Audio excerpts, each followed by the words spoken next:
Admiral Sarah Chun stood on the observation deck of the UES Defiance, watching the swirling blue marble of Earth grow smaller in the viewport. Behind her, the last evacuation ships were breaking orbit, carrying humanity's children and elders to the colony worlds scattered across the outer rim. The irony wasn't lost on her that those same colony worlds had been established as isolation zones by the Galactic Council just 50 years ago. Admiral, incoming transmission from the Zephyrian fleet, Lieutenant Commander Torres announced from the bridge comm, they're demanding our unconditional surrender. Sarah turned away from the viewport, her weathered face set in grim determination. At 62, she had spent her entire career fighting for humanity's right to exist among the stars. Now, it seemed that fight was coming to an end, but not in the way the galaxy expected. Patch them through to the main screen, she ordered, walking back onto the bridge.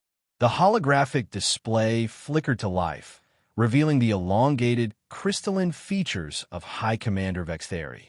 The Zephyrian's bioluminescent skin pulsed with what Sarah had learned to recognize as barely contained aggression. Human Admiral. Vextheri's voice carried the mechanical undertone common to his species' translation devices. Your species has exactly 1 standard hour to surrender unconditionally.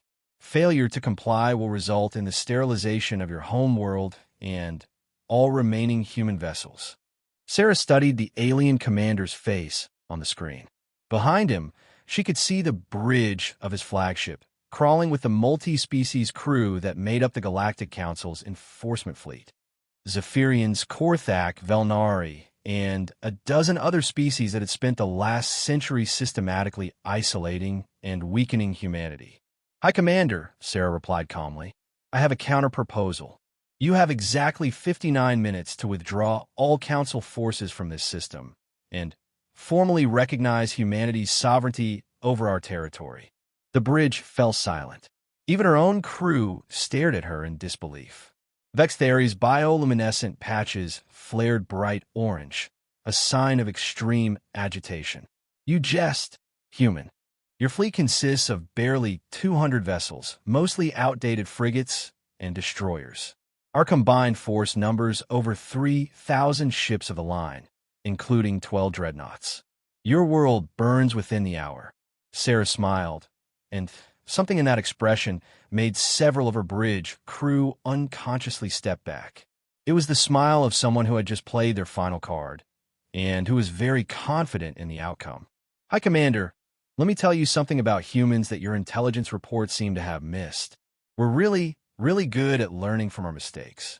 And our biggest mistake was trusting the Galactic Council 50 years ago when you promised us equal membership. She gestured to Lieutenant Commander Torres, who began inputting commands into his tactical console. You see, when you quarantined our colonies and restricted our trade, we had a lot of time to think, a lot of time to plan, and most importantly, a lot of time to dig. Vextheri's patches shifted to a confused blue-green. What relevance does? Earth's crust is rich in rare minerals, High Commander, particularly thorium and uranium. Over the past 50 years, while you've been watching our fleet movements and monitoring our communications, we've been very busy underground. Did you know that Earth has approximately 47,000 abandoned mine shafts? The alien commander's expression began to shift as the implications dawned on him. Sarah continued, her voice never losing its calm, conversational tone. Of course, mining wasn't our primary concern. We've been installing something we humans call dead man switches throughout our planet's crust. Fusion devices specifically, about 10,000 of them, if my count is correct. The bridge of the Zephyrian flagship erupted in alarmed chittering and electronic warbling from various species. Vextheri's bioluminescence had shifted to a sickly yellow-white. You're bluffing, he said, but his voice had lost its confident edge. Your species may be aggressive, but you're not suicidal. You wouldn't destroy your own homeworld. Sarah nodded to Torres again. On every screen throughout the human fleet, and presumably throughout the Council Armada, a tactical display appeared. It showed Earth's surface with thousands of small red dots scattered across every continent. In the space around Earth, green dots represented human vessels, while red ones showed the positions of the Council fleet. High Commander, allow me to introduce you to human tactical doctrine. When facing overwhelming odds, we don't surrender. We make the cost of victory so high that our enemies wish they'd never started the fight in the first place. She walked closer to the screen, her eyes locked on Vextheri's alien features. Those fusion devices aren't just pointed down into Earth's crust. They're positioned to fracture the planet's tectonic plates in a very specific pattern. When they detonate simultaneously, Earth won't just die. It will become a miniature star for approximately 47 seconds. The communications array crackled with panic chatter from various Council ships. Sarah could hear the distinctive harmonics of Velnari panic singing in the background. The blast radius will encompass everything within 2 million kilometers of Earth's current position. That includes your entire fleet, High Commander. Every single ship you've brought to witness humanity's surrender. Vextheri's bioluminescent patches had gone completely dark, a sign of extreme shock among a species. This is madness. You would commit genocide against your own species to spite us. Not spite, High Commander. Principle. Sarah's expression hardened. For 50 years, the Galactic Council has treated humanity like a disease to be contained. You've restricted our expansion, limited our trade, and refused us the basic rights granted to every other species in the galaxy. When we asked for equality, you gave us quarantine. When we requested representation, you gave us isolation. She paused, letting the weight of her words sink in. Did you really think we would go quietly into extinction? Lieutenant Commander Torres spoke up from his station. Admiral, we're detecting massive power fluctuations throughout the Council fleet. Several ships are attempting to break orbit. Let them try, Sarah replied without taking her eyes off Vextheri. High Commander, I should mention that those fusion devices are linked to a quantum entanglement network. If this flagship is destroyed, if I die, if even a single human vessel is fired upon, the devices activate automatically. Your only chance of survival is to withdraw immediately and recognize our sovereignty. The alien commander's hands moved frantically over his control panels. You're insane. All of you. This is why the Council voted to contain your species. This proves that humans are too dangerous. No, Sarah interrupted sharply. This proves that humans are too dangerous to oppress. There's a difference, High Commander. We didn't choose to become your enemies. You made that choice for us 50 years ago. On the tactical display, more green dots began appearing at the edge of the system.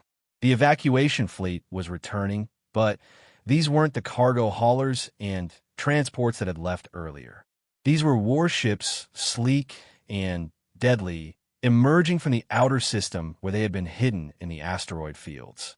Vextheri's bioluminescence flickered in confusion. Those ships, our sensors didn't detect them earlier. How many vessels do you actually have? Sarah's smile returned, and this time it was genuinely warm. High Commander, did I forget to mention? While we've been having this conversation, every human colony world has been implementing the same protocol. You see, we learned something important from your quarantine. Isolation works both ways. The tactical display expanded, showing not just Earth's local space, but the entire sector.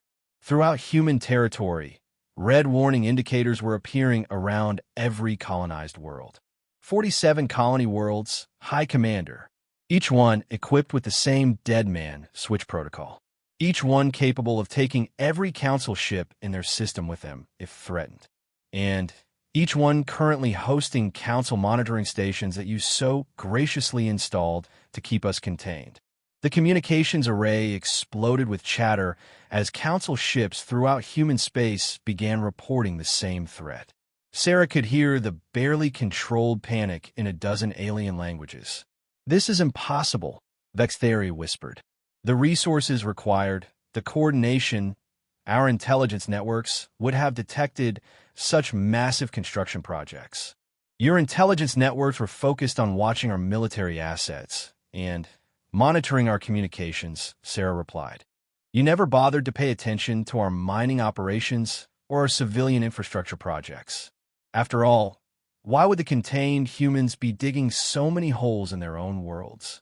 She gestured to Torres once more, and the display zoomed in on one of the colony worlds. The surface was dotted with what appeared to be mining installations, but as the image enhanced, it became clear that these were something else entirely. Massive underground complexes, connected by tunnels that honeycombed the entire planetary crust. 50 years, High Commander. 50 years of being treated like children who couldn't be trusted with sharp objects.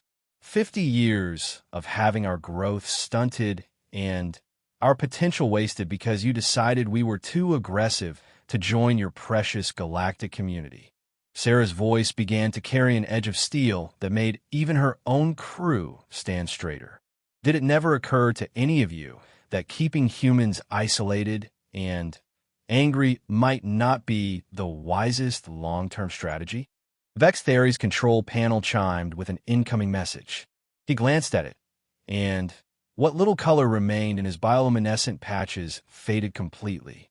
High Commander, came a panicked voice through his communicator. We're receiving similar ultimatums from human forces at 17 different star systems. They're all claiming to have the same capabilities. Sarah nodded approvingly. Excellent timing. I was beginning to think our coordination was off by a few minutes. She turned her attention back to the alien commander. High Commander, you have 37 minutes remaining to begin your withdrawal. I should mention that our dead man switches are set to activate not just if we're attacked, but if any human vessel fails to check in according to a predetermined schedule. The implications hit Vex Theory like a physical blow. You're saying that if your fleet is destroyed, your worlds still burn, taking our monitoring stations with them? Among other things, yes. Sarah walked over to her command chair and settled into it with the easy confidence of someone who held all the cards. But that's not the interesting part, High Commander. The interesting part is what happens after our worlds burn. She nodded to her communications officer, who began transmitting a new data package to the Council fleet. What you're receiving now is a complete technical schematic for our Dead Man Switch protocol. Feel free to share it with your superiors on the Council homeworlds. Vex Theory's hands trembled as he accessed the transmitted data. His bioluminescent patches began cycling through rapid color changes as he processed the information. This is beyond simple fusion devices. You're using quantum entanglement to link the detonation sequences. If one world burns, they all burn simultaneously. Very good, High Commander. Your tactical analysis is improving. Sarah's voice carried a note of approval that was somehow more terrifying than her previous threats. But you're still missing the bigger picture.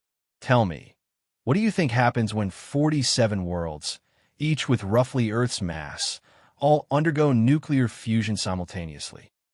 The alien commander's face went blank as the full horror of the scenario became clear. Around the bridge of his flagship, other Council species were backing away from their stations, their own alien expressions showing universal fear. The gravitational disruption alone would destabilize every system within a 50 light-year radius, he whispered. Orbital mechanics will be thrown into chaos. Planets will be flung from their systems or pulled into their stars. And that's just the immediate effect, Sarah continued cheerfully.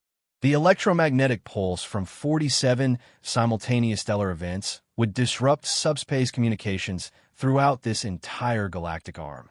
Your precious Council would lose contact with approximately 30% of its member worlds. She leaned forward in her chair, her expression becoming deadly serious.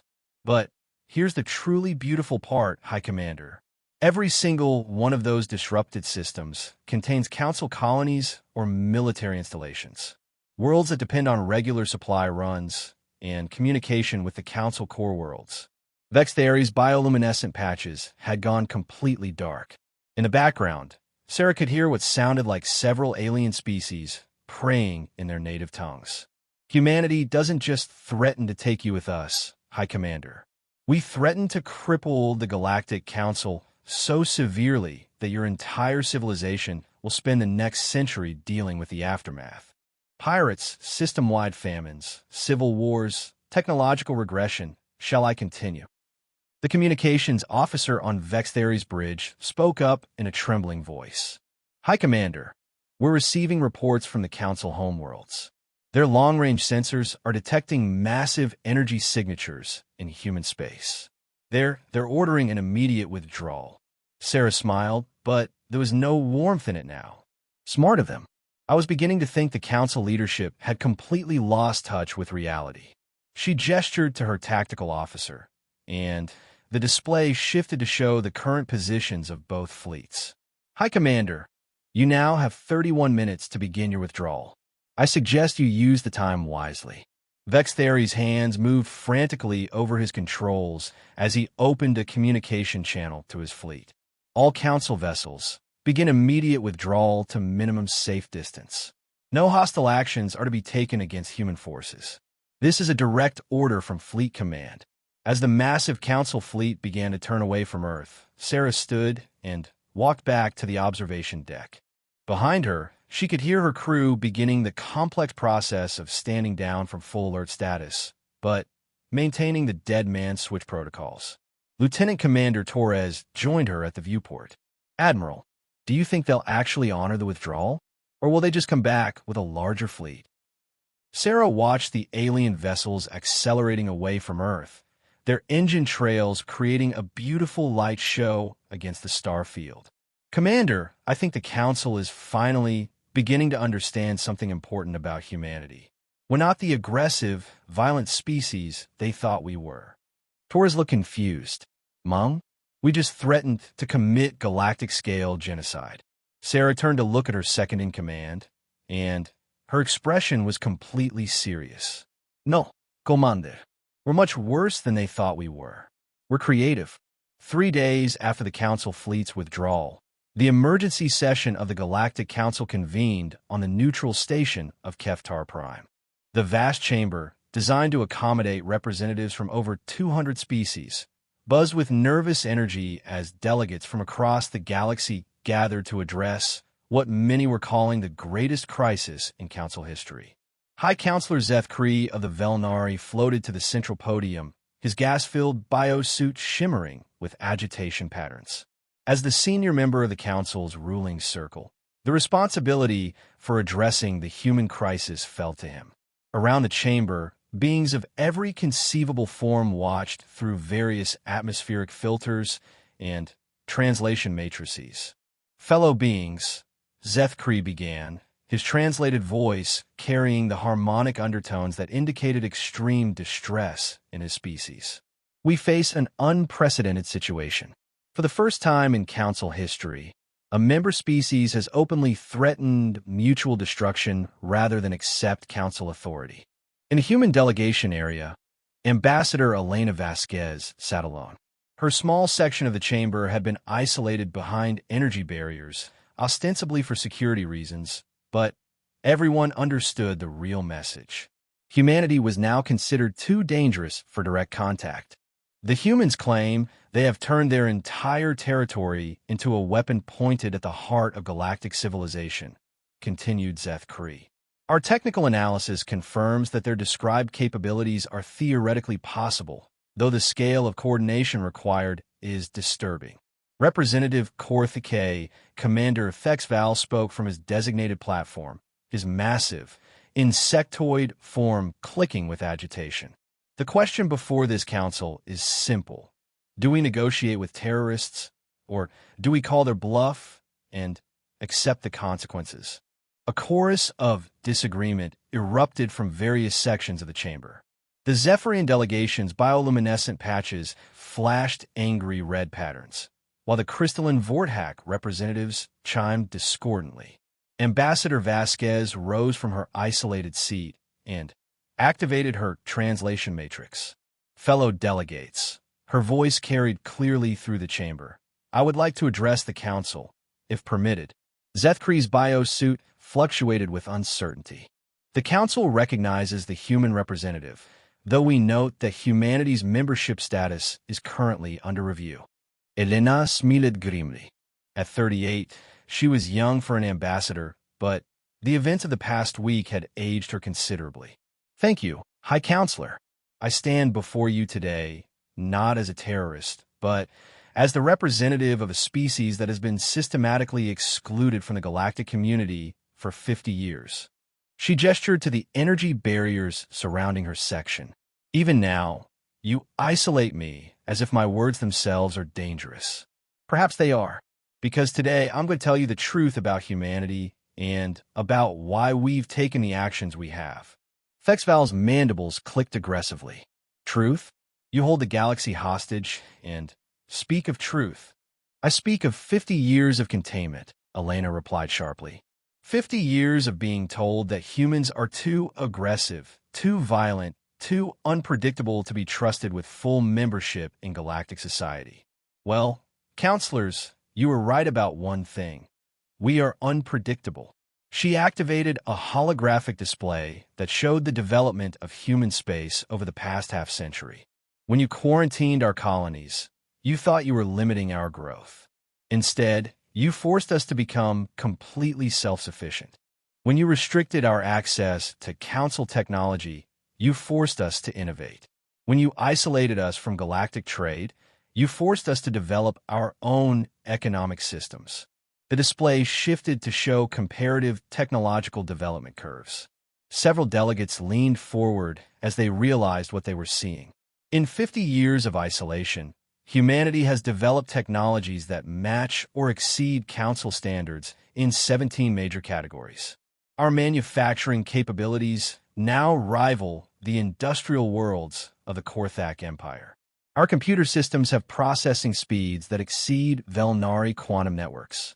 Zethkri's biosuit patterns shifted to deep purple, indicating intense concern. Impossible. Our monitoring stations would have detected such rapid advancement. Elena's smile was cold. Your monitoring stations detected exactly what we wanted them to detect. Did you never wonder why human development seemed to plateau exactly at the level you considered safe? Why our weapons technology never quite reached the point where you'd feel threatened enough to take direct action?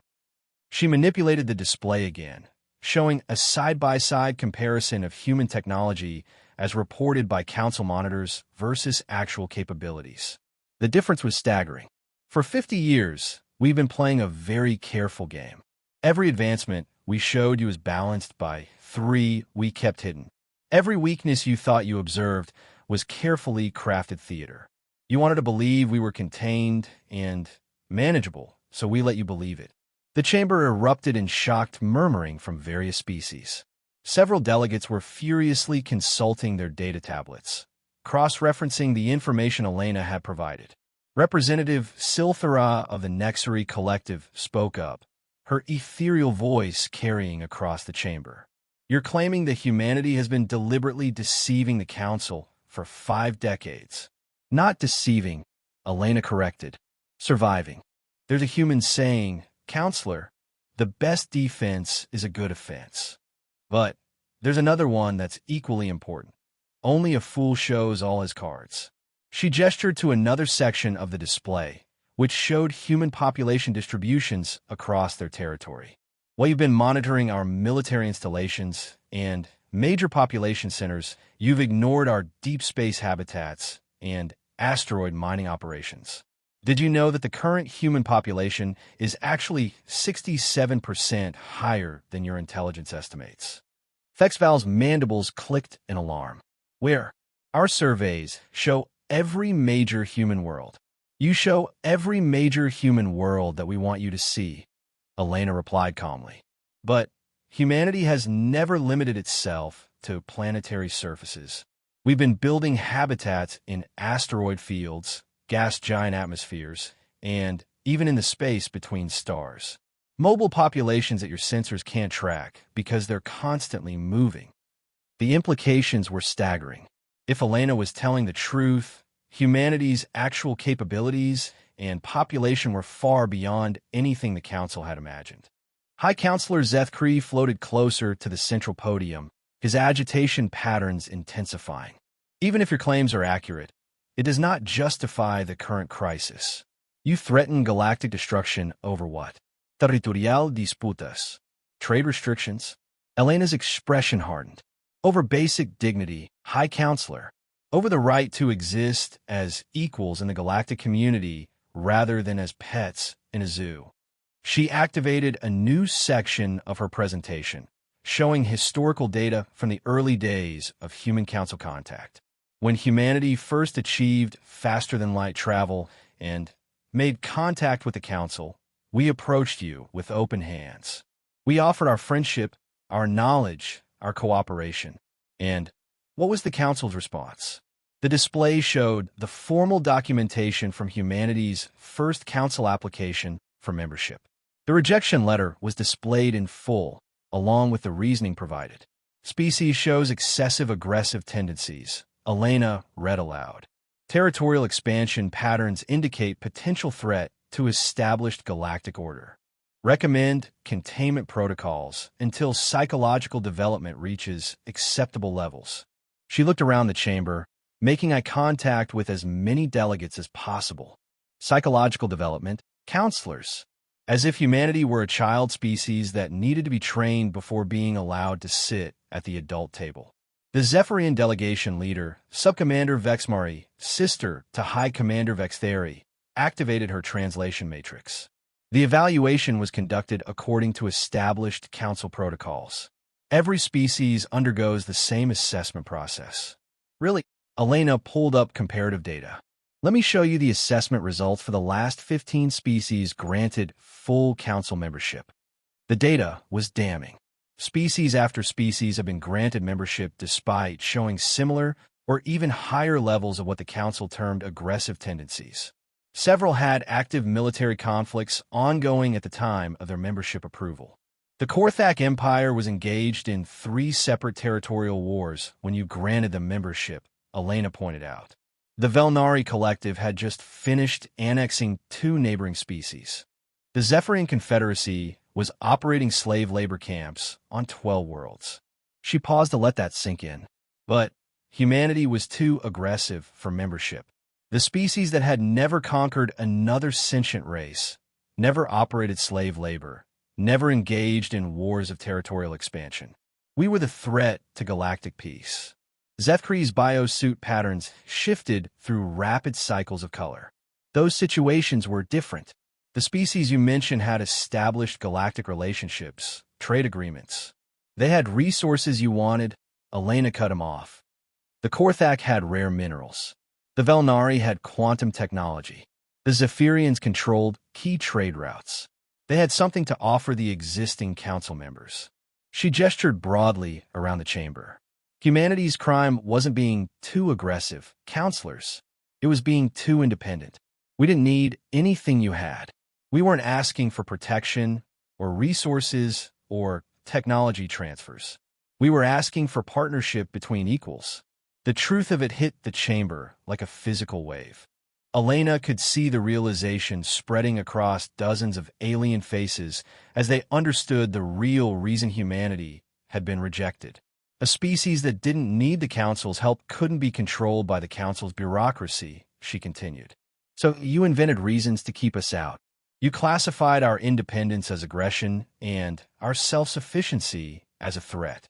Representative Eutholin of the Ancient Watchers spoke for the first time, his crystalline form resonating with deep harmonic tones.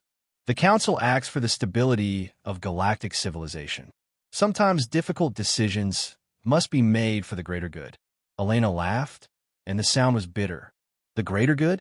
Counselor, let me tell you about the greater good. Over the past 50 years of human containment, how many Council conflicts has humanity been involved in? She didn't wait for an answer. 0. How many territorial disputes have we initiated? 0. How many trade wars, diplomatic incidents, or military interventions? The silence stretched uncomfortably as delegates realized where she was going. 0. Elena continued.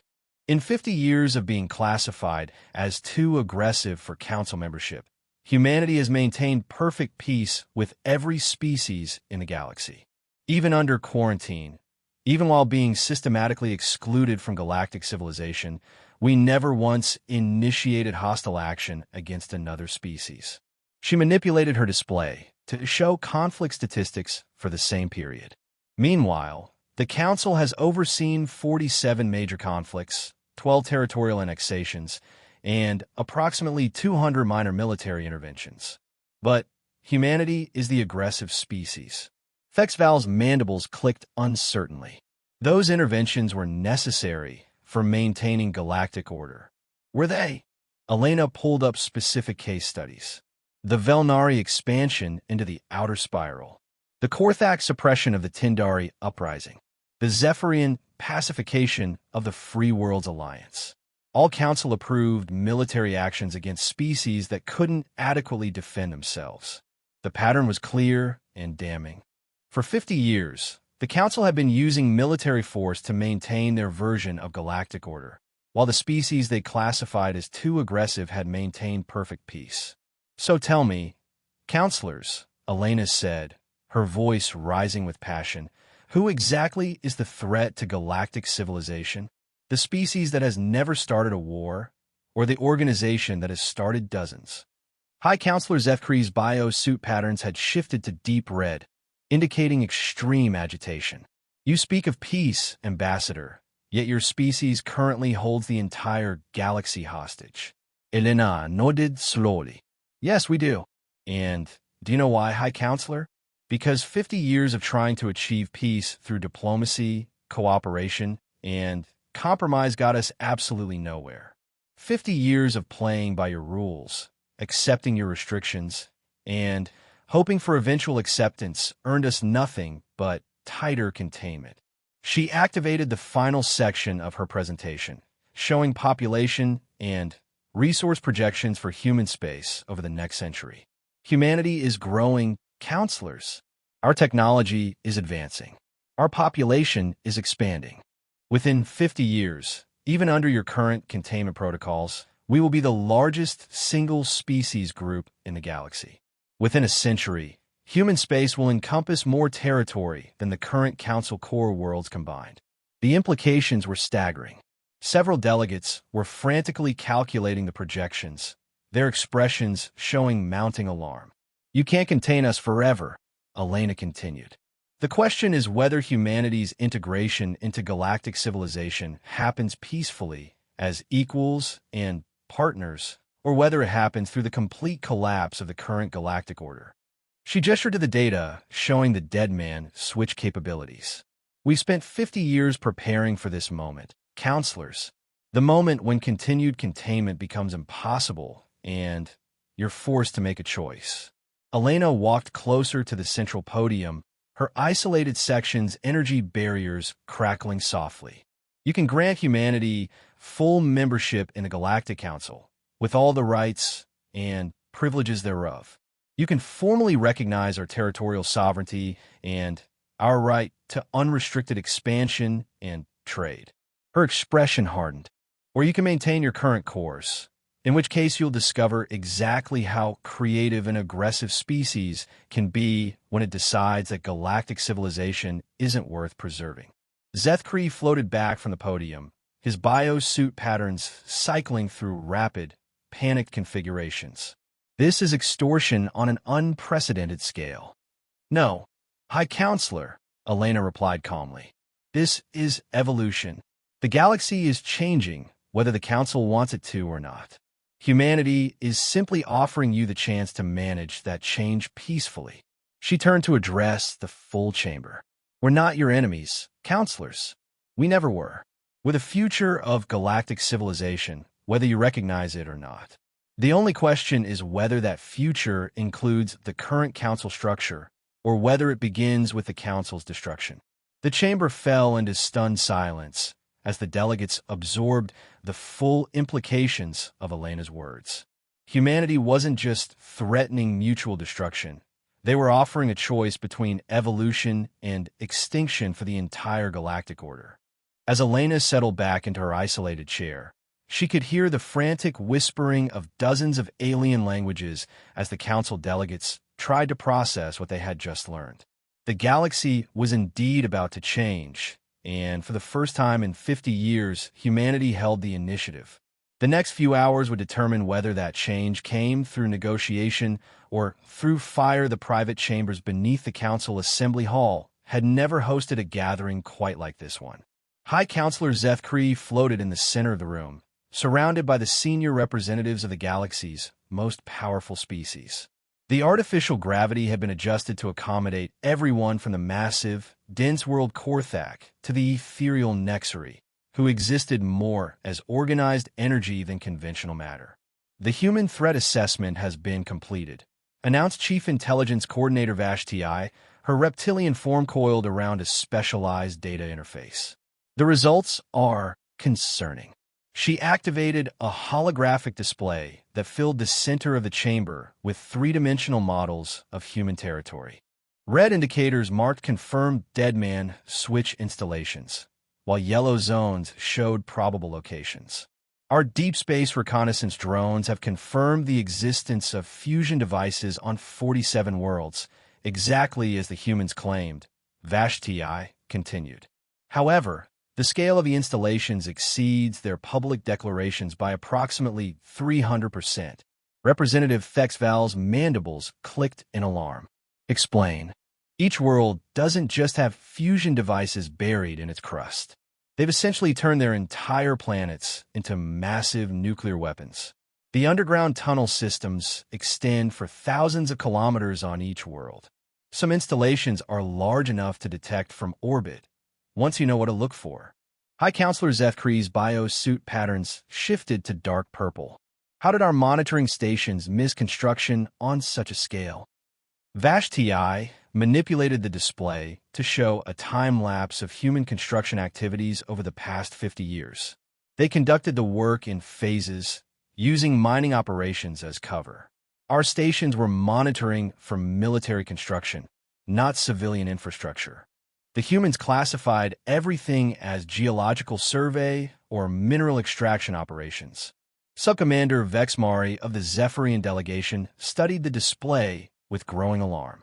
This level of deception requires coordination across dozens of worlds, involving millions of individuals. How do you maintain operational security on such a scale? That's the truly disturbing part, Vashti replied. Our intelligence analysis suggests that the entire human population has been aware of and actively participating in this project for decades.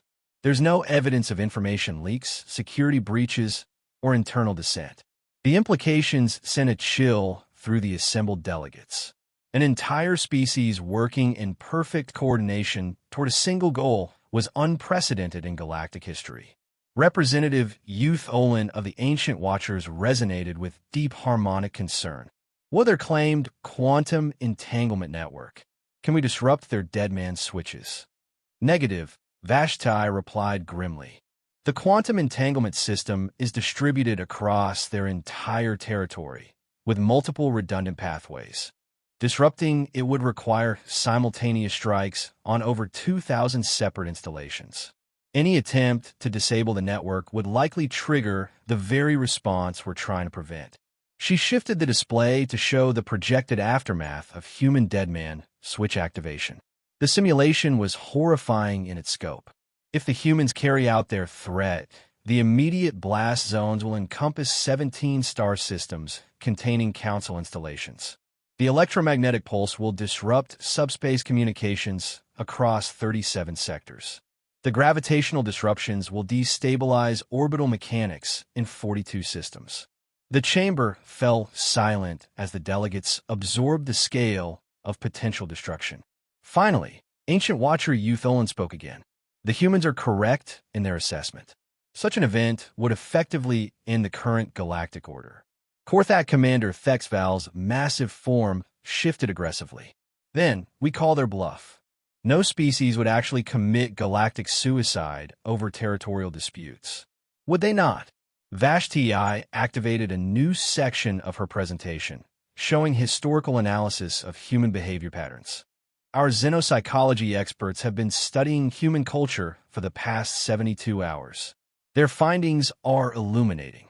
The display showed examples from human history, tactical sacrifices, last stands, Pyrrhic victories that had shaped their species' development. Humans have a documented cultural pattern of accepting mutual destruction rather than submission to what they consider unjust authority, Vashti explained. Their historical records show numerous examples of individuals and groups choosing death over surrender, even when surrender would have preserved their lives. She highlighted specific examples: siege warfare, where humans held positions until death rather than surrender; revolutionary movements that continued fighting despite overwhelming odds; scientific and philosophical figures who chose persecution over recanting their beliefs. In every case, the human decision was based not on rational cost-benefit analysis, but on what they term principles. They appear willing to accept catastrophic losses in defense of abstract concepts like freedom and dignity. High Counselor Zethkree's agitation patterns intensified. You're suggesting they would actually destroy galactic civilization over abstract principles? I'm suggesting, Vashti replied carefully, that human psychology operates on fundamentally different parameters than most galactic species. Where we see pragmatic negotiation, they see submission to tyranny. Where we see reasonable containment, they see unjust imprisonment. She gestured to another section of the analysis. More concerning is their apparent ability to maintain species-wide coordination over extended periods.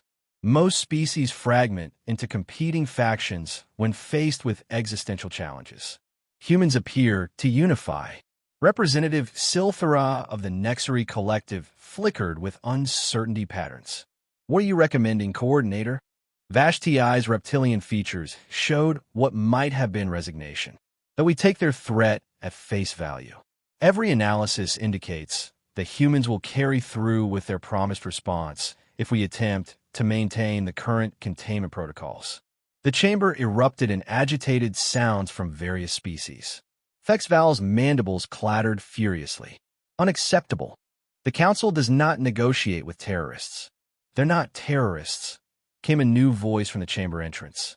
The assembled delegates turned to see Ambassador Elena Vasquez standing in the doorway, her diplomatic immunity allowing her access to Council facilities. High Counselor Zethkree's biosuit flared with alarm patterns. Ambassador, this is a private council session. Your presence here is completely legal under diplomatic protocols, Elena interrupted calmly. Council Resolution 2847 grants all member species representatives access to any council facility where their species status is being discussed. She stepped into the chamber, moving with the confidence of someone who had anticipated this moment. Besides, counselors, I think it's time we dispensed with the fiction that humanity is unaware of your private deliberations. Elena activated a small device, and suddenly, the chamber's security barriers flickered and died. The holographic displays showing human installations were replaced by new data, live feed from council monitoring stations, military installations, and even private facilities across the galaxy. How is this possible? Vashti hist her reptilien vom Quailing defensively. Elena smiled. 50 years of contained humans in your space, Coordinator. 50 years of human technicians maintaining your equipment, human scientists working in your research facilities, human traders delivering supplies to your colonies.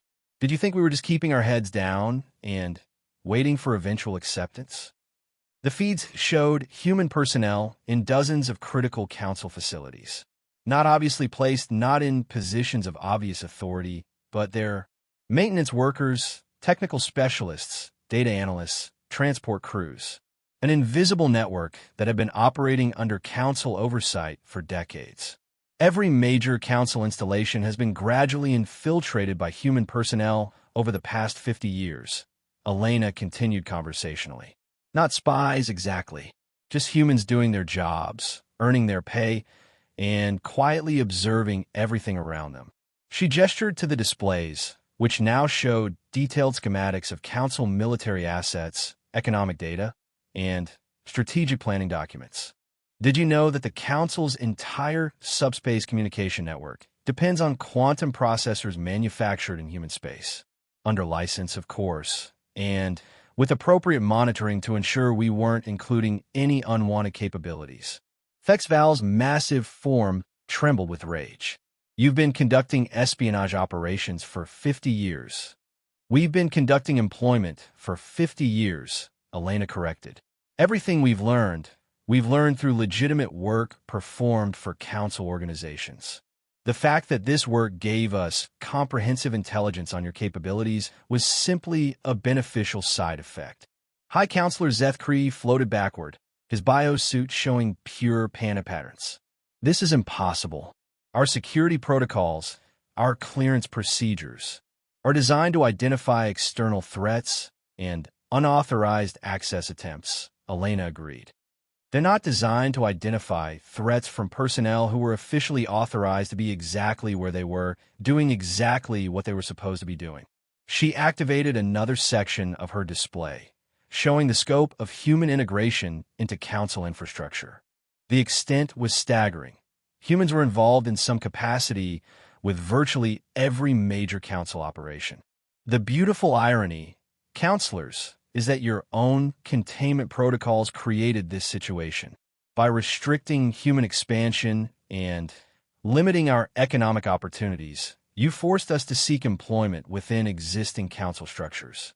By quarantining our space, you ensured that humans living and working in council territory had nowhere else to go. Representative Youth Olin resonated with deep concern. You have been planning this infiltration for decades. We've been surviving for decades, Elena replied sharply. Every human who took a job maintaining your equipment, every human who signed up for your freight hauling services, every human who worked as a research assistant in your laboratories was just trying to make a living in the galaxy you created for us. She looked around the chamber, making eye contact with each delegate. But humans are curious counselors. When you put us in positions where we can observe your operations, we observe. When you give us access to your systems, we learn how they work. When you trust us with your infrastructure, we understand your vulnerabilities. The displays shifted again, showing not just the scope of human knowledge, but the potential applications. Critical system dependencies, single points of failure, economic choke points that could cripple council operations. This is why we're not bluffing about our dead man switches, Elena continued. We don't just threaten to take you with us through mutual destruction. We threaten to collapse your entire civilization by removing the human personnel who have become integral to your operations. Coordinator Vashti studied the displayed information with growing horror. You're saying that human personnel are now essential to council infrastructure? I'm saying that 50 years of systematic exclusion from galactic society has turned humanity into the galaxy's indispensable workforce, Elena replied. You wouldn't let us be partners, so we became your employees. You wouldn't let us compete with you, so we became essential to your success. She gestured to specific examples in the display. 67% of council subspace communication maintenance is performed by human technicians. 43% of your interstellar freight is carried by human-operated vessels. 28% of your advanced manufacturing is done in facilities with significant human technical staff. The implications were staggering. Humanity hadn't just threatened to destroy the galaxy through mutual annihilation. They had positioned themselves to collapse galactic civilization simply by withdrawing their labor. Even if you somehow found a way to neutralize our dead man switches, Elena continued, the removal of human personnel from critical council operations would cause economic and technological collapse on a scale that would take centuries to recover from. High Counselor Zethkree's biosuit patterns had shifted to the deep black that indicated complete system shock in a species. You've made yourselves indispensable while maintaining the appearance of containment. Elena nodded. We've made ourselves partners whether you wanted partners or not. The only question now is whether you formalize that partnership through council membership or whether you discover what galactic civilization looks like without human participation. She moved to the center of the chamber, standing among the most powerful beings in the galaxy with complete confidence. Counselors, you have spent 50 years trying to find a way to control humanity. You failed. Humanity is now too large to contain, too integrated to isolate, and too essential to eliminate. She activated her final display, showing comparative projections for galactic development with and without human participation. The difference was stark. Without humanity, Council civilization faced centuries of stagnation and decline. With humanity as full partners, the projections showed unprecedented growth and development. You can choose cooperation and mutual prosperity, Elena said simply. Or you can choose to find out what happens when an indispensable species decides it's had enough of being taken for granted. The chamber fell into silence as the assembled delegates contemplated the true scope of humanity's position. They weren't dealing with a contained species making desperate threats. They were dealing with a civilization that had quietly maneuvered itself into a position where it could dictate terms to the entire galaxy. Representative Thexval finally spoke, his voice subdued. What exactly are humanity's terms for continued cooperation? Elena smiled, and for the first time in the conversation, it was genuinely warm. Full council membership with all associated rights and privileges. Recognition of human territorial sovereignty. Unrestricted trade and expansion rights. And formal representation on all council governing bodies proportional to our population and economic contribution. She paused. Oh, and a formal apology for 50 years of unjust containment. We're quite fond of formal apologies. High Counselor Zethkree's biosuit slowly shifted from panic black to a cautious yellow-green. And in return, counselors, you get to keep your civilization. You get continued access to human labor, human innovation, and human cooperation in maintaining galactic peace. You get to be part of humanity's future rather than a footnote in its past. Elena looked around the chamber one more time. The choice, as it has always been, is yours. But choose quickly. Humanity has been patient for 50 years, but our patience is not infinite. As she turned to leave the chamber, the weight of humanity's ultimatum settled over the assembled council delegates. The galaxy was about to change, and they were finally being forced to decide whether they would be part of that change or victims of it. The emergency vote was called for 18 hours after Elena's revelation in the private chambers.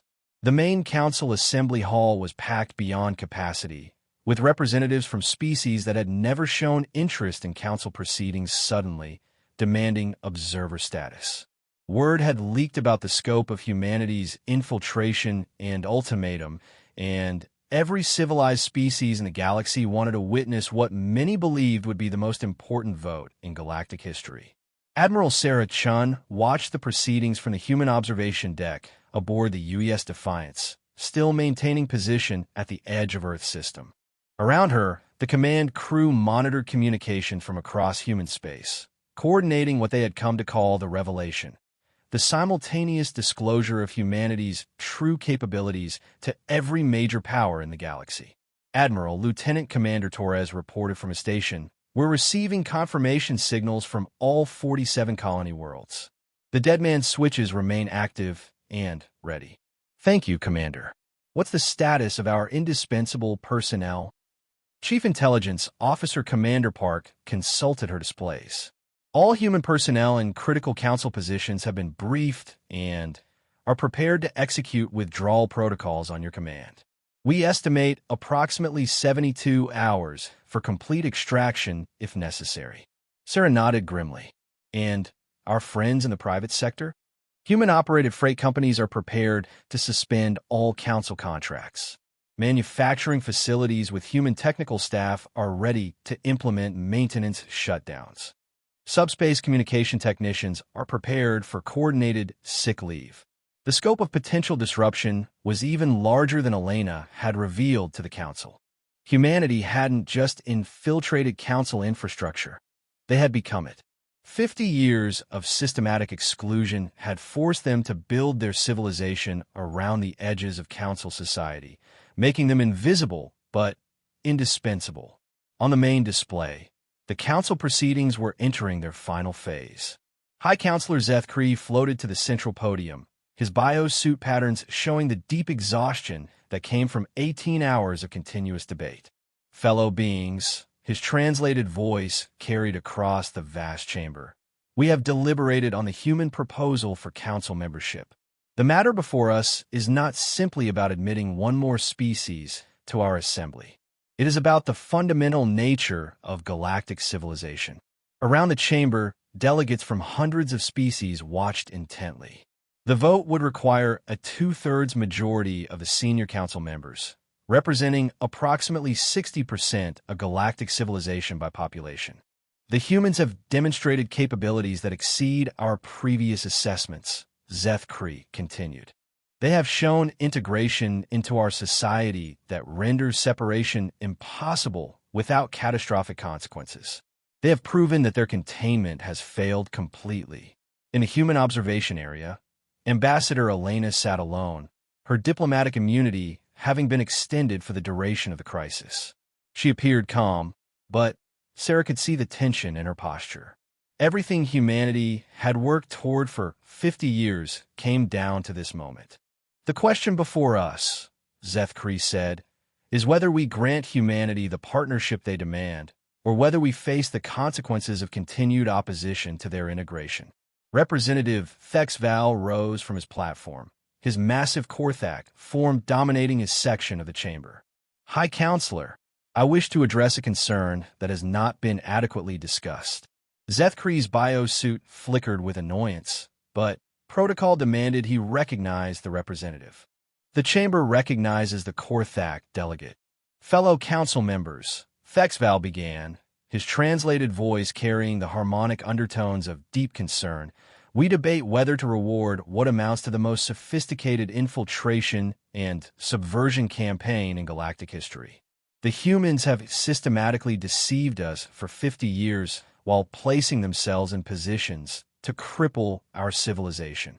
Murmurs of agreement rippled through several delegations. Sarah leaned forward, recognizing the critical moment. Everything could still collapse if the Council convinced itself that humanity was fundamentally untrustworthy. "I ask you to consider," Thexval continued, "what precedent we set if we grant full membership to a species that has threatened galactic destruction and demonstrated the ability to paralyze our infrastructure. What prevents other contained species from following the human example?" The argument was reasonable and dangerous. Several delegates who had been leaning toward acceptance began showing signs of uncertainty. Then, Ancient Watcher Youth Olin resonated for attention, his crystalline form chiming with the deep harmonics that commanded respect from every species in the galaxy. As the representative of the oldest known civilization, his words carried enormous weight. "The Korthak delegate raises important concerns." Youth Olin's harmonic voice filled the chamber. "Indeed, we must consider precedent. But perhaps we should examine the precedent we have already set." The Ancient Watcher's form shifted, projecting historical data into the chamber's central display. 50 years ago, we were approached by a species that had achieved faster-than-light travel and sought partnership in galactic civilization. They offered cooperation, trade, and mutual development. Our response was to classify them as too dangerous for membership and implement containment protocols. The display showed the original human application for council membership, along with the assessment reports that had led to their rejection. We judged them dangerous not for their actions, but for their potential. We contained them not because they had committed crimes, but because we feared they might. We isolated them not for the good of galactic civilization, but for our own comfort. Sarah watched as Eutholin's words began to shift the mood in the chamber. Several delegates who had seemed ready to support continued containment began showing signs of reconsideration. "The precedent we set 50 years ago," the Ancient Watcher continued, "was that the Council will reject partnership with any species that threatens our dominance, regardless of that species' actual intentions or actions. We created a system where advancement through cooperation was impossible, leaving advancement through subversion as the only alternative." He gestured toward Elena's observation area. "The humans did not choose to become indispensable to our infrastructure as some elaborate plan of conquest. They became indispensable because we gave them no other path to survival in the galaxy we created. The historical perspective was having a visible effect. Even Thexval's aggressive posture had shifted to something approaching thoughtful consideration. If we reject the human proposal now, Eutholin concluded, we confirm that the Council will never accept partnership with any species that achieves sufficient power to threaten our control. We establish that the only relationship possible with the Council is submission or destruction. Representative Silthara of the Nexari Collective flickered with agreement patterns. The Ancient Watcher speaks truth. We face not just a choice about humanity, but about the future nature of galactic civilization itself. High Counselor Zefkri's biosuit patterns had shifted to the deep blue that indicated profound contemplation in a species. The chamber will now proceed to final statements before the vote. Several minor delegates spoke briefly, but the focus remained on the major powers whose votes would determine the outcome. Finally, Zefkri called for the human representative to make a final statement. Elena rose from her isolated seat and activated the chamber's translation matrix. As her image appeared on displays throughout the chamber, Sarah could see her draw herself up with the dignity of someone speaking for an entire species. Fellow beings, Elena began, her voice carrying clearly through the vast space. I stand before you not as a supplicant begging for acceptance, but as the representative of a civilization that has proven itself worthy of partnership through 50 years of patience, innovation, and restraint. She gestured toward the displays, showing human integration into galactic society. We have shown that humans can work alongside any species in the galaxy. We have demonstrated our commitment to peaceful cooperation even under the most trying circumstances. We have proven our value as partners in maintaining and advancing galactic civilization. Her expression hardened slightly. But we will no longer accept treatment as second-class beings in a galaxy we have helped to build. Humanity offers the Council a choice: partnership or separation. We will be equals or we will be enemies. There is no longer a middle ground. She paused, looking around the chamber at the hundreds of alien faces watching her. Some of you fear human ambition. You should. We are ambitious to explore every corner of the galaxy. We are ambitious to push the boundaries of science and technology. We are ambitious to create a civilization worthy of the vast universe we inhabit. Elena's voice rose with passion. But our ambition includes you if you choose to join us. We offer partnership in exploration, cooperation in advancement, mutual benefit in the greatest adventure any species can undertake, the expansion of conscious life throughout the cosmos.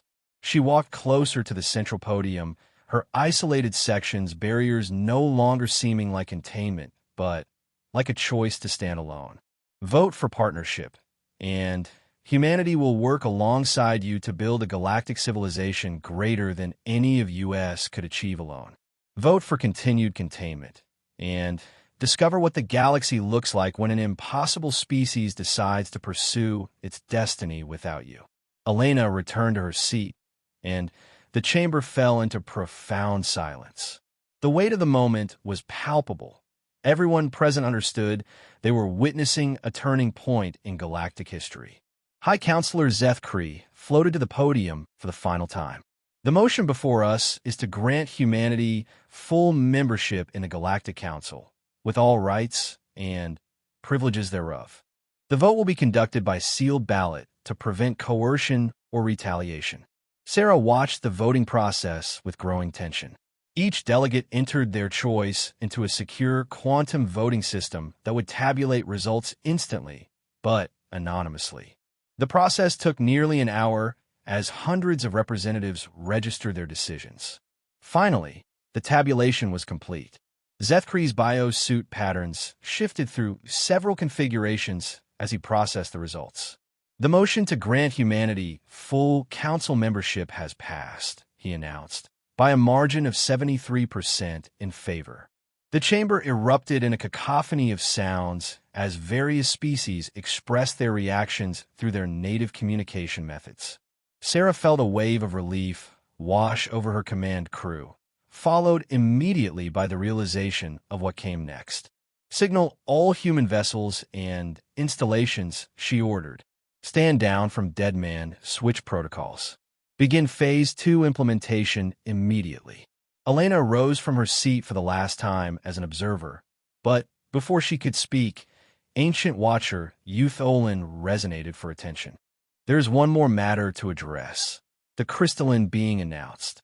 The human representative requested a formal apology for 50 years of unjust containment. High Counselor Zethkree's bio-suit flickered with what might have been embarrassment. On behalf of the Galactic Council, I formally apologize to humanity for 50 years of unjust treatment based on unfounded fears and prejudice. We acknowledge that our containment policies were motivated by our own insecurities rather than legitimate concerns about human intentions. Elena smiled, and for the first time in the entire crisis, her expression showed genuine warmth. Apology accepted, High Counselor. Now, if I may make one final statement as humanity's first full council representative. Zethkree nodded, his pattern showing cautious optimism. Fellow council members, Elena began, humanity thanks you for this vote of confidence in our species. In return, I am authorized to share something with you that will demonstrate our commitment to galactic partnership. She activated a new holographic display that showed technical schematics unlike anything the Council had ever seen. Faster-than-light drives that exceeded current capabilities by orders of magnitude. Manufacturing technologies that could build habitats in days rather than decades. Medical advances that could extend lifespans and improve quality of life for dozens of species. These technologies have been developed by humanity over the past 50 years, Elena announced.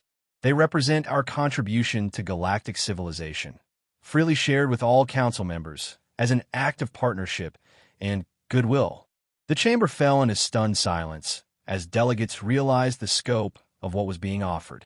Technologies that would revolutionize galactic civilization, shared freely rather than used as leverage for better treatment. Welcome to humanity's vision of the future, Elena concluded. A galaxy where advancement benefits everyone, where cooperation replaces containment, and where the only limits are those imposed by physics and imagination. As the formal session concluded and delegates began filing out to spread word of the historic decision, Sarah watched Earth's blue marble growing larger in the viewport. The crisis was over, but the real work was just beginning. Humanity had won its place in galactic civilization. Now they had to prove worthy of it 10 years later. Admiral Sarah Chun stood on the observation deck of the UES Harmony, humanity's first purpose-built diplomatic vessel, watching the construction of New Geneva Station in the Kepler 442 system. The massive structure, already larger than Earth's moon, would serve as the new seat of the Galactic Council, a joint project between humans and 17 other species that represented a fundamental shift in how galactic civilization operated. Admiral, Captain Rodriguez announced from behind her, "We're receiving the final ceremony schedule from the Council coordinators. Representatives from 243 species will be attending the formal opening." Sarah smiled, remembering when humanity's diplomatic contacts could be counted on one hand. Any word from the Outer Rim expeditions? The Deep Space Exploration Fleet reports first contact with 3 new species in the Andromeda approach vectors. All friendly contacts so far. Captain Park sends her regards and says the new quantum tunnel drives are performing beyond specifications. The quantum tunnel technology had been humanity's first major contribution to galactic advancement after gaining Council membership. The ability to create temporary wormholes for near-instantaneous travel across vast distances had revolutionized exploration and trade throughout the galaxy. "Admiral," came another voice from the bridge communications. "Ambassador Vasquez is requesting a private meeting before the ceremony. Something about a historical perspective she wants to share." Sarah nodded, making her way toward the diplomatic quarters. Elena had been promoted to senior human ambassador to the Council after successfully negotiating humanity's integration. But she had never lost her taste for dramatic timing. She found Elena in the observation lounge, looking out at the construction crews working on New Geneva Station. Human, Zephyrian, and Korthak engineers worked side by side, their different physiologies perfectly suited to different aspects of the massive construction project. "Hard to believe it's only been 10 years, Elena said without turning around. "Sometimes I wonder what would have happened if the Council had voted differently." Sarah joined her at the viewport, watching a human-designed transport carrying Velnari atmospheric specialists toward one of the station's environmental sections. "Do you think we would have actually done it? Activated the dead man's switches?" Elena was quiet for a long moment. "Honestly, I think we would have found another way. Humans are creative, remember? But the Council didn't know that, and maybe it was better that they didn't." She gestured toward the station construction, where species that had never worked together before were collaborating on the largest engineering project in galactic history. "The threat was real, Sarah. We were prepared to follow through if necessary. But I think what really convinced them was the realization that we had become indispensable while they weren't paying attention." "Speaking of things they weren't paying attention to," Sarah said, "I've been reading the latest reports from the Colonial Survey teams. We found evidence of more precursor civilizations in the Outer Rim territories." Elena turned to face her, expression suddenly serious. "How many more?" "At least 7 distinct technological signatures. Possibly as many as 12. All of them apparently collapsed within a few thousand years of achieving faster-than-light capability." The implications were sobering. For all their advancement, galactic civilization was still operating within the ruins of civilizations that had come before. The discovery of each new precursor site raised more questions about what had caused such widespread collapse. "Any theories from the xenoarchaeology teams?" Sarah pulled up a holographic display showing the distribution of precursor sites across the galaxy. "The pattern is starting to become clear. Every precursor civilization seems to have reached roughly the same technological level we're at now before disappearing. Advanced faster-than-light travel, fusion power, quantum computing, biological manipulation." She highlighted specific site markers on the display. "But there's something else. Dr. Kim's team at the Proxima excavation site found something interesting. Evidence of what appears to be a galactic-scale conflict approximately 50,000 years ago." Elena studied the data with growing concern. "Conflict between who?" "Unknown. But the evidence suggests it involved multiple species working together against some kind of external threat. The archaeological record shows coordinated defensive installations across 17 different star systems, all built around the same time period, all apparently abandoned suddenly." The observation lounge fell quiet as both women contemplated the implications. Galactic history was filled with the ruins of civilizations that had achieved greatness and then vanished, but evidence of large-scale cooperation against an unknown threat was unprecedented. "Sarah," Elena said finally, "how much do you think the Council actually knows about galactic history?" "More than they've shared with us, certainly. But I'm beginning to think they might not know as much as they pretend." Elena activated her own display, showing political and economic data from across Council space. "I've been tracking some interesting patterns since our integration. Resource allocation, defensive spending, certain technological research priorities that don't quite make sense for a peaceful galactic civilization." Sarah studied the data Elena was displaying. Hidden within the normal budgetary information were patterns that suggested preparation for something much larger than typical interspecies conflicts. "Elena, are you saying the Council has been preparing for war? Against who? That's the question, isn't it?" Elena manipulated the display to show long-term trend analysis. "But look at this. Over the past century, the Council has been systematically developing technologies and defensive capabilities that would only make sense if they were expecting a threat from outside the galaxy. The evidence was circumstantial, but compelling. Deep space monitoring networks, exotic weapons research, defensive installations in supposedly empty space at the galaxy's edge. And then humanity shows up, Elena continued, with technologies that exceed anything the Council has developed, and a population growth rate that would make us the dominant species in the galaxy within a few generations. Sarah began to see where Elena was going. You think our containment wasn't just about controlling an aggressive species. I think our containment was about controlling a potential ally that the Council wasn't ready to admit they needed. Before Sarah could respond, the ship's communication system activated. Admiral Chun, Ambassador Vasquez, you're needed in the main conference room immediately. Priority Alpha communication from Council Central Command. They exchanged glances and made their way quickly to the conference room. The main display showed High Counselor Zeth Kree, but his biosuit patterns were unlike anything Sarah had seen before, deep crimson with rapid silver flashing that indicated extreme emergency among a species. Admiral Chun, Ambassador Vasquez, Zeth Kree began without preamble. We have a situation that requires immediate consultation with senior human leadership.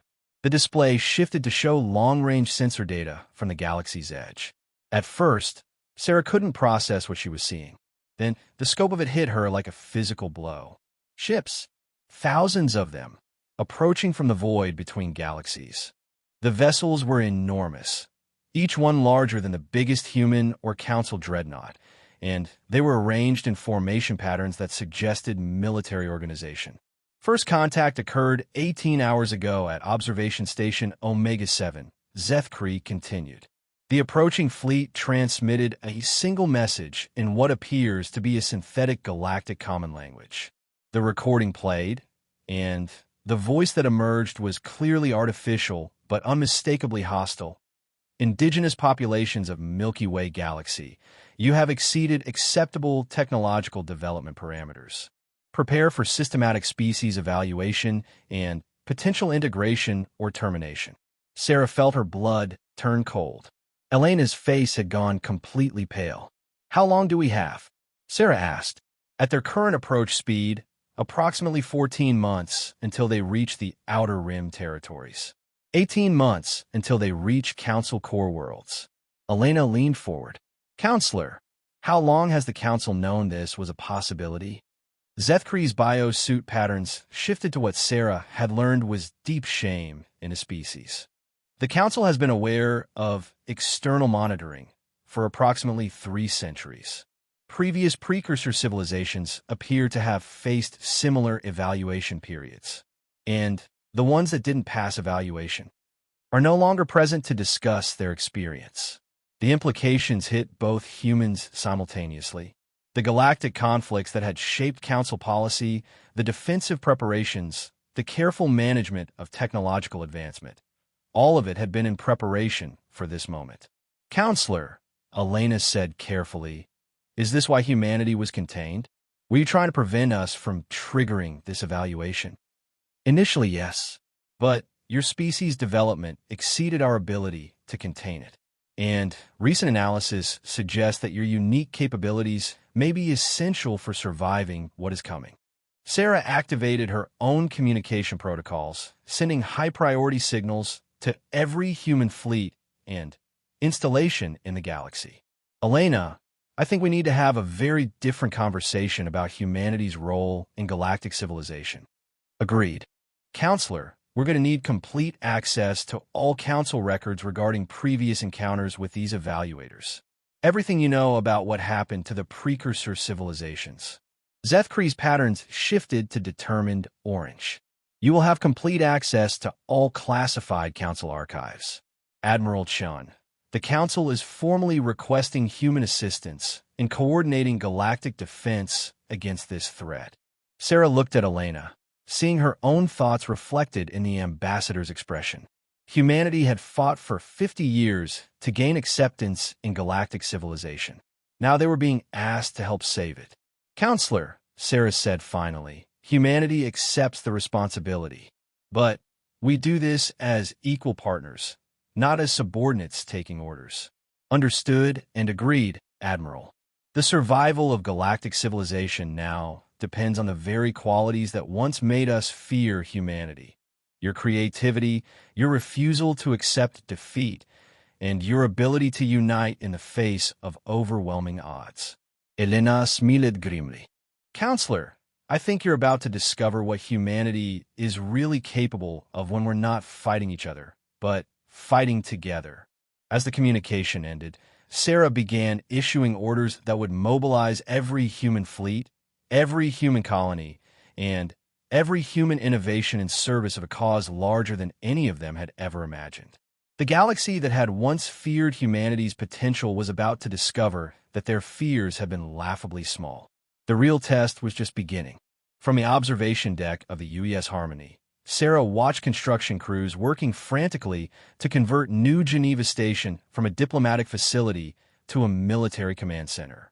Around the galaxy, species that had never cooperated were suddenly united by the prospect of external extinction. Humanity had demanded partnership in galactic civilization. Now, they would have the chance to prove that their partnership was worth the price the galaxy had paid to gain it. The message Earth had sent was simple. You chose this war. But the war that was coming would test whether that choice had been wisdom or folly. And for the first time in galactic history, the survival of conscious life itself depended on the answer.